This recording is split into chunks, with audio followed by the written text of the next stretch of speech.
and I'm a great tipper. But please get off the T.I.P of my direct deposit. It's a moment with Mach. Peace, family. It's a moment with Mach. Peace, family. It's a moment with Mach, the inaugural episode. Man, thank y'all for tapping in with my very first episode of my podcast.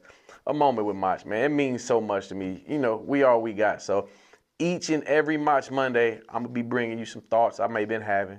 Some things I may need some clarity on, some things I may want to talk to y'all about. So a moment with Mach every Monday.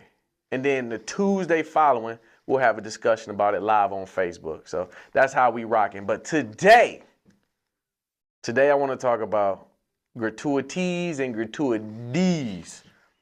Yo, what's up with American culture, man, where tipping has just become so absurd. And now it's been looked at now more of a expectation as opposed to what it originally was. And I believe the people aren't at fault. It's the companies and the corporations who aren't paying their employees a livable wage. Why am I being responsible for Applebee's payroll?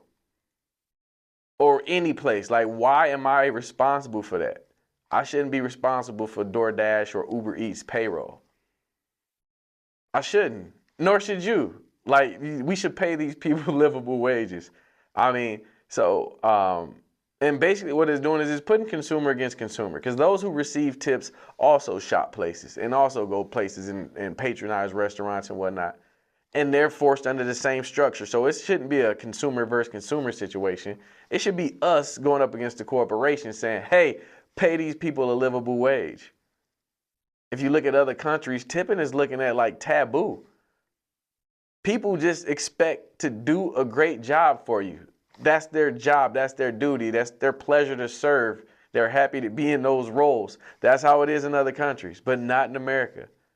We've seen the viral videos, the DoorDash driver or the Uber Eats driver delivering food and having words for a nice house, such a bad tip. You know what I'm saying? And it's like, first of all, you don't know what those people are going through in those homes.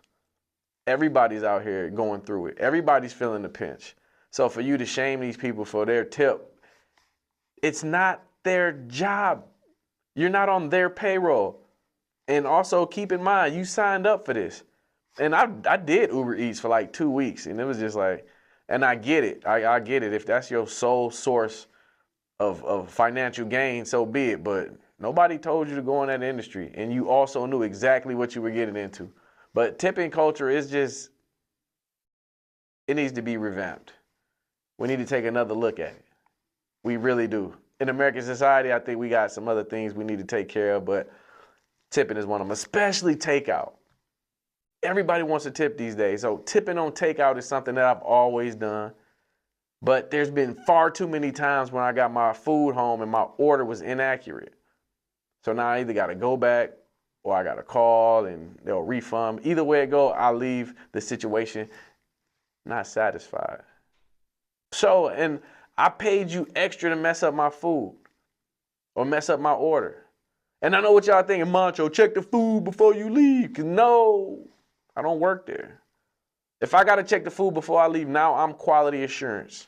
I'm a quality assurance analyst. I'm putting that on my resume and my LinkedIn. But I don't work there. I shouldn't have to do that. My job as a consumer is to pay. I order, I pay, I leave. If I got to check my food, I'm now an employee. I would like a discount. Run me my discount, B.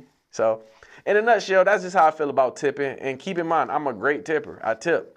I tip more so on the personalities than I do the maybe the food and the service. But if I have a good experience overall, I'm tipping anyway. So that's just what it is. Yo, tomorrow, Facebook Live, 7 p.m. Pacific Standard Time, 10 o'clock New York, Detroit, Saginaw, wherever y'all at on the East Coast. But yo, it's been real, a moment with Mach. I thank y'all so much for tapping in with me. It's the first of many, man. I can't wait till I get to 1,000. Peace and love, y'all. We all we got.